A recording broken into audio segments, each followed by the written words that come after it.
உனக்கு கொஞ்சம் புரியுதா புரியலையா கூட பண்ண மாட்டியா? வேற நம்பி ஒன்று பண்றாங்க. வீட்டுல இருந்து இதுதான் பண்ணிட்டு இருக்கு. கடுப்பா இருக்கும். நண்பர்கள் அனைவருக்கும் வணக்கம். இன்னைக்கான ப்ரோமோ 3 எல்லாருமே பார்த்துருப்பீங்கன்னு நினைக்கிறேன். ஸ்டார்டிங்கே பார்வதி இருக்காங்கல்ல, அண்ணன் உனக்கு சொன்னா புரியுமா புரியாதா, எத்தனை வாட்டி சொல்றது உனக்கு புரியாதா அப்படின்ற மாதிரிலாம் பயங்கரமா கோவப்படுறாங்க. ஆக்சுவலா செகண்ட் ப்ரோமோலயே இவங்க ரெண்டு பேருக்குள்ள சண்டை ஏற்பட்ட மாதிரி காமிச்சாங்கல்ல, அந்த சண்டைக்கு அப்புறமும் திவாகர் பேசுறதுக்காக வந்திருக்காரு. அப்பதான் இந்த விஷயம் நடக்குது போல. பக்கத்துல கொஞ்ச நேரம் ரம்யா ஜோ இருக்காங்க, அதுக்கப்புறம் கிளம்பி போயிடுறாங்க. பார்வதி பேசும்போது தலகாணியை வச்சுலாம் அவர் அடிச்சிட்டு இருக்காங்க. அவர் எதுவுமே பேசலங்க, அவர் பாட்டுக்கு அமைதியா உட்காந்துட்டு இருக்காரு. பாருங்களேன், யாரா இருந்தாலும் இந்த இடத்துல கோவம் வரும். ஆனா திவாகர் வந்து பார்வதி நமக்கு சப்போர்ட்டிவா நிறைய இடத்துல இருந்திருக்காங்க, இவ்வளவு நாள் நம்ம கூட ஃப்ரெண்டு மாதிரி டிராவல் பண்ணியிருக்காங்க, எந்த இடத்துலயும் வந்து நம்ம பதிலுக்கு பேசிடக்கூடாது, காயப்படுத்திடக்கூடாதுன்றதுக்காக அமைதியா இருக்காரு. அதாவது பார்வதி வந்து ஒரு விஷயத்த பண்ண சொல்லி சொல்றாங்க, எல்லாரும் சேர்ந்து குத்துறாங்க. அது உனக்கு தெரியலையானே, இப்பயாவது நான் சொல்றதை கேளுனா நீ அப்பயும் கேட்க மாட்டேற, நீ புரிஞ்சுக்கவே மாட்டேன்னு அப்படின்ற மாதிரிலாம் கோவப்பட்டு இருக்காங்க. அதாவது பார்வதி இந்த டாஸ்க்ல ஒரு ஐடியால போலான்னு சொல்றாங்க. அந்த ஐடியாவுக்கு திவாகர் ஒத்து வர மாட்டாரு போல. அது ரிலேட்டடா தான் இவங்களுக்குள்ள சண்டை வருது. அப்படி இல்லைன்னா ப்ராப்ளத்தை இவர் முடிக்கலான்னு சொல்ல வாய்ப்பு இருக்கு, இவங்க வேணான்னு சொல்ல வாய்ப்பு இருக்கு. இது ரிலேட்டடா சண்டை போகுது. இந்த இடத்துல அதுக்கப்புறம் பேசுறதுக்காக யாரெல்லாம் வராங்கன்னு பார்த்தீங்கன்னா சுபிக்ஷா வராங்க, அதே மாதிரி வந்து கமருதீன் வராரு. சுபிக்ஷா இவங்க சாப்பிடலன்றதுக்காக சாப்பாடெல்லாம் எடுத்துட்டு வந்து நின்றுட்டு இருக்காங்க. பாருங்களேன், உண்மையாலே இந்த பொண்ணை பாராட்டலாம். ஏன்னா வந்து நான் என்ன நினைச்சேன்னா வியானா தான் வருவாங்கன்னு நினைச்சேன். பார்த்தா சுபிக்ஷா தான் பக்கத்துல சாப்பாடை வச்சுட்டு நின்றுட்டு இருக்காங்க. கொஞ்சம் சாப்பிடுங்கன்ற மாதிரிலாம் சொல்லிட்டு இருக்காங்க. அதே மாதிரி கமருதீன் ஆறுதல் சொல்ற மாதிரி பேசிட்டு இருக்காரு.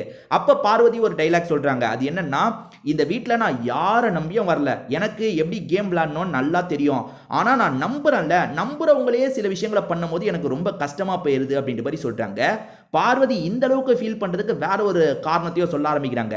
இந்த வீட்டுக்கு நான் வந்த வாரத்துல இருந்தே எல்லாருமே சேர்ந்து என்னையே டார்கெட் பண்ணிட்டு இருக்காங்க, நானும் எவ்வளவுதான் பொறுத்துக்க முடியும், எனக்கும் கஷ்டமா இருக்கும்ல அப்படின்ற மாதிரிலாம் ஃபீலிங்கா பேசிட்டு இருக்காங்க. திவாகர் பெருசா ப்ரோமோல பேசினதையே காட்டல. அதாவது ப்ரோமோல ஃபுல்லா பார்வதி பேசினதை மட்டும் தான் காமிச்சிருக்காங்க. பதிலுக்கு இவங்க சமாதானப்படுத்துறதுக்கு என்ன சொல்றாங்க, திவாகர் கண்டிப்பா சமாதானப்படுத்துறதுக்கு ட்ரை பண்ணியிருப்பாரு. ஏன்னா ரெண்டாவது ப்ரோமோ வச்சு பார்க்கும்போது திவாகருமே ஒரு ஸ்டேஜ்ல டென்ஷன் ஆகி இவங்களை திட்ட ஆரம்பிச்சிட்டாரு. என்ன திட்டிருப்பாருன்னா, அவங்க சாப்பாடு தராங்கன்றதுக்காக நீ சப்போர்ட் பண்ணி பேசுறேன்னு பார்வதி சொல்லியிருப்பாங்க.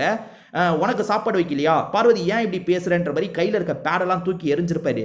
ஆனா அதெல்லாம் முடிஞ்சதுக்கு அப்புறம் இப்ப சமாதானப்படுத்துறதுக்காக வந்திருக்காரு போல. இவர் சமாதானப்படுத்துறதுக்காக என்ன பேசினாரு அப்படின்றது இந்த ப்ரோமோல தெரியலங்க. விஜய் பார்வதி என்ன சொல்றாங்கன்றதை மட்டும் தான் ப்ரோமோல காமிச்சிருக்காங்க.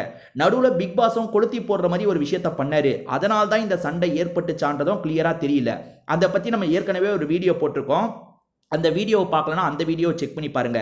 இவங்க ரெண்டு பேருமே கன்ஃபெஷன் ரூம்ல உட்காந்துட்டு இருக்க மாதிரி நான் போட்டிருப்பேன். அதுல பிக் பாஸ் இவங்க கிட்ட என்ன சொன்னாரு, சீக்கிரட்டா கூப்பிட்டு பேசினாரு. அதாவது நீங்க ரெண்டு பேர் எப்படி இந்த டாஸ்க்கை கொண்டு போலான்றதுக்கு ஒரு ஐடியா கொடுத்துருப்பாரு.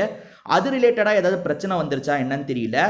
ஸோ இன்னைக்கு ஃபுல் எபிசோட பார்க்கும்போது தான் தெரியும். அதே மாதிரி ஒரு விஷயத்த நீங்க கவனிச்சிங்களா, பிக் பாஸ் டீமே வந்து ப்ரோமோனா விஜய் பார்வதியை வச்சிடலான்னு முடிவு பண்ணிட்டாங்க. அதுலேயும் 3வது ப்ரோமோ இருக்குல்ல, அதை விஜய் பார்வதிக்காகவே ஒதுக்கிட்டாங்க போல.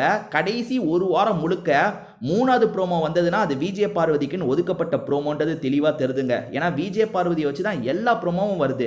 கெமிலாம் காணாம போயிட்டாங்க. நீங்க கவனிச்சு பாருங்களேன், கெமி ஃபர்ஸ்ட் வீக்கெல்லாம் திவாகர் கிட்ட பேசி பிரச்சனை பண்ணி ப்ரோமோல வந்துருவாங்க. இப்பெல்லாம் கெமி எங்க இருக்காங்கன்னு தெரியல. பிரவீன் ராஜும் அப்படிதான், ரெண்டு பேருமே திவாகர் கூட சண்டை போட்டு ப்ரோமோலலாம் வருவாங்கல்ல, இப்ப சுத்தமா அவங்க எங்க இருக்காங்கன்னே தெரியாம போயிருச்சுங்க.